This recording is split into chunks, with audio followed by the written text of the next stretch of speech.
It is my pleasure to introduce a man of many, many hats, and that is Andy Zieglmeier from Xcel Energy. He is a United States Naval submarine veteran that has fulfilled job duties of electronic assembler and assembly lead, customer service representative, trainer, a support engineer, production manager. He's also taught at St. Cloud Technical and Community College and with the instrumentation and controls, and he's now a maintenance line instructor for instrumentation and controls at Xcel Energy's nuclear generating plants. He also volunteers in the VEX robotics program and manages a 501c3 nonprofit organization called the Central Minnesota Robotics. So I know you VEX guys, you might be familiar with Andy because he's been around the neighborhood for a long time working with the VEX programs. So Andy, I welcome you and thank you for joining us today. I wonder if you can share a little bit of your career information regarding responsibilities, tasks, and projects. Absolutely, Rose. It's very nice to see you again. Rose and I used to talk to each other at least on a monthly basis because we actually shared students in the community and technical college arena. Some of my students would take Rose's renewable energies course so that they could learn, and they got a really good broad spectrum of all of the different energy sources there are that are used for our grid.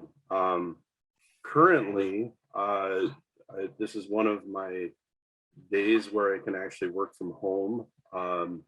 Right now, I am supporting the Prairie Island nuclear refueling outage. So what we do in that process is I go into a different role and I help supervise the instrumentation and control technicians. And what they do is they make sure that the calibrations on anything that is measuring flow, temperature, level, or pressure, they make sure that all those instruments are reading correctly and doing their jobs. A lot of the spaces that are normally inaccessible while you're up online with a nuclear reactor, we go into those spaces and get to some of that equipment to calibrate.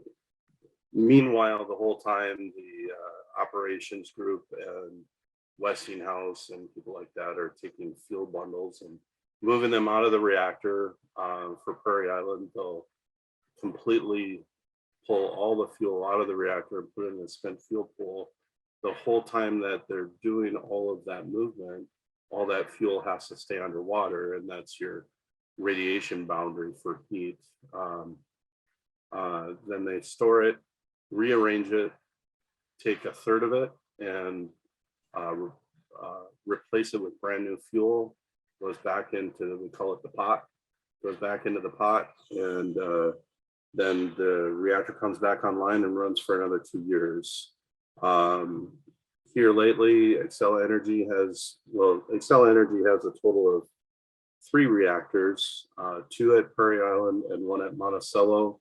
When I started working at Xcel Energy, that was the power plant that I started working at was Monticello, but now I cover all of the power plants for Xcel Energy as a whole. And Xcel actually is a lot bigger than just Minnesota. A lot of people don't realize that it spans out into Colorado and down into Texas, through the Dakotas and into Wisconsin.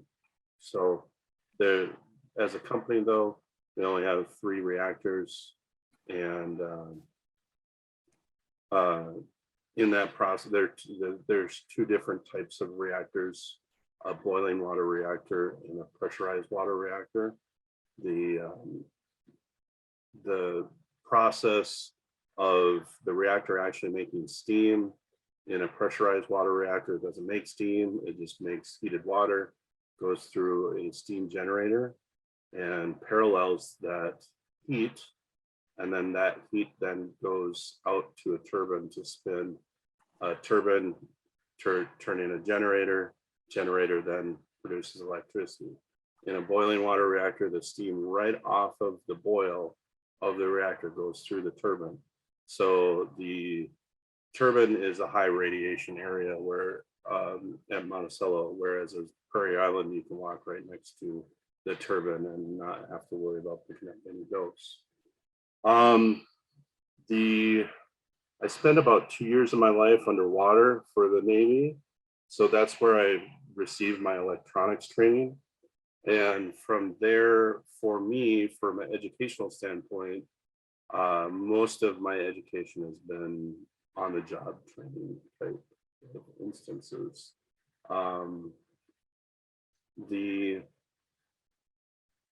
One of the projects that we have coming up at Prairie Island is we're going to take our nuclear power plants and have a hydrogen skid where we're actually producing hydrogen by using some of the spare power that, depending on where we're at as far as grid load goes and things of that nature, when we have spare power to give up, we'll take it and produce hydrogen for the fuel of tomorrow, which really coincides with your guys's project that you guys are working on. Is what can we engineer to be an energy of the future? We're currently in a total transition of what the energy cluster looks like. What got my job in at the technical college, and it really changed Rose's outlook too.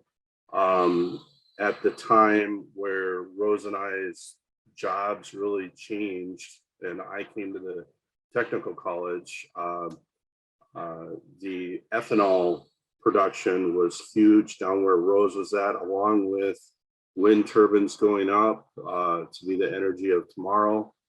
And where I got hired was the aging workforce within the coal-fired power plants and gas-fired power plants. Well, over just the past few years, the EPA has really drastically changed the outlook and future of those plants.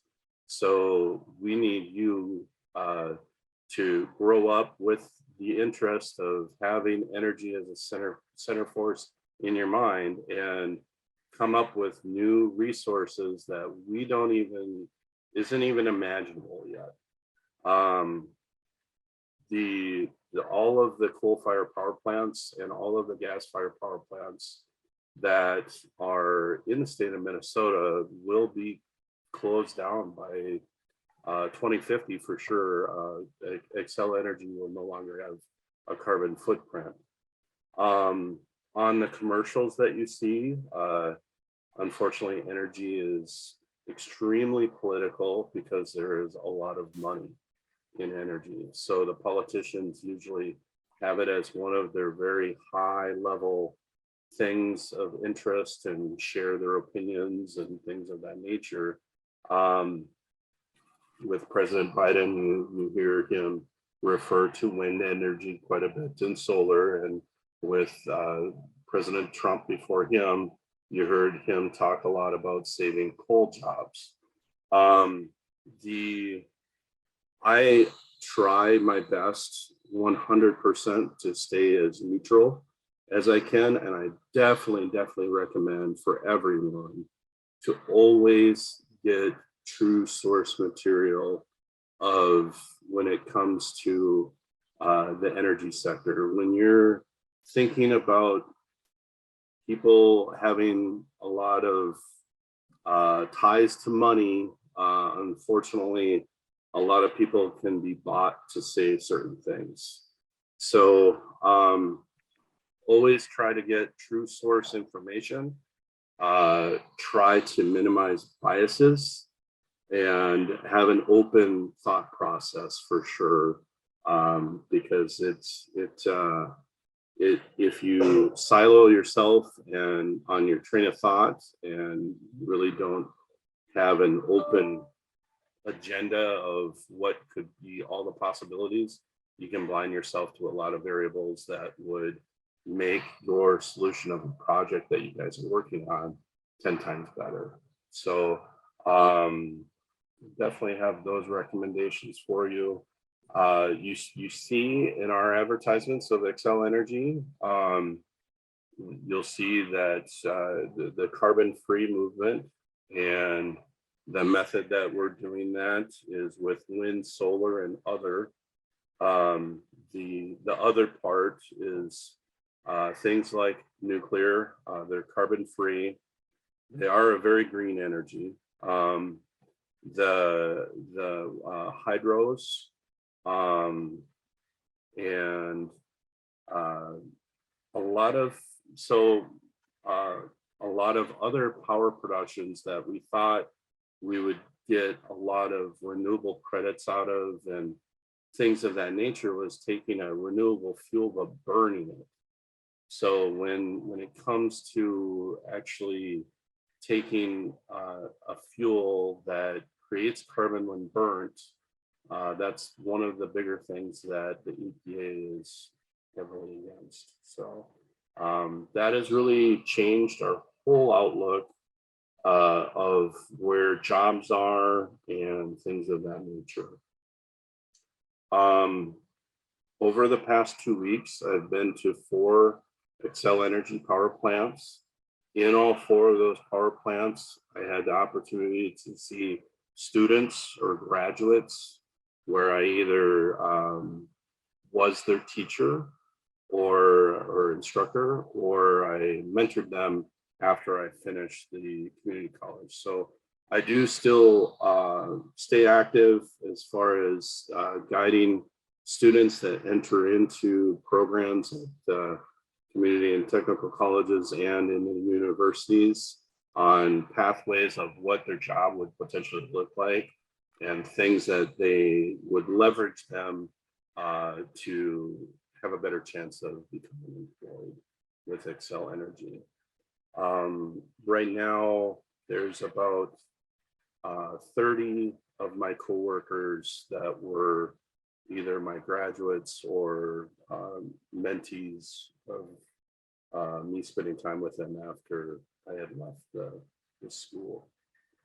And for all the Vexers out there, definitely look forward to seeing you throughout the year. Hopefully you recognize me, but maybe you don't, maybe the first year. So Rose, is that good? And should I turn it back over to you? Sure. Well, you know, how is the potential for growth in Excel Energy itself? Okay, so as far as a career path goes, like Sure. yeah, so I started working at Excel in December of 2015, and I've stayed in the same role, but I've been able to take on a lot of different job opportunities. But there are continuous pathways that are available to me to if I wanted to take them. I'm kind of at the age now where I'm approaching 50, and I've kind of slowed down on my job transformation path. I did that at Park Industries and moved up quickly and took a lot of different roles there. So I'm kind of just nice and settled to being in the same role. If people do want to transition at Excel Energy, there are things such as like our certification program to become a licensed operator. So the CERT program is basically a 6-month course that you learn very in-depth processes of how our power plant works and how to operate it. So that is kind of a stepping stone, and that's where the company is actually putting back into the employees. One thing that I know my oldest son, my youngest son's still in high school, but my oldest son give you a different type of model than what's been talked about so far in this meeting. My oldest son, Vexer again, but he did PSEO to get his AA degree as a junior and senior. So he actually went to school at the technical college, got his AA degree, and then got his high school diploma at the same time. Then he entered into the mechanical design program at the same school, got his AAS degree, and now he's out in industry. He actually was employed into his career path at 19. So being able to know what you want and go after it. I was more like Ryan. I didn't know what I wanted to do when I was a senior in high school, and I joined the military and jumped on a submarine. So with him though, it was clear we found a niche for him that he really liked and went after it. But now that he's out in the career space with Xcel Energy and with the place that he's working at, there are a lot of programs that will pay now for your education. So if you think about that from a standpoint, one, you have a trade that you can always fall back onto. That's awesome. That no matter what, will in our workforce needs trades very badly. But with that trade, he can always now have his employer reimburse him for college education and become an engineer down the road. So with Xcel Energy, we offer a 80% reimbursement for any classes to full-time faculty or full-time employees. So that's a really good option.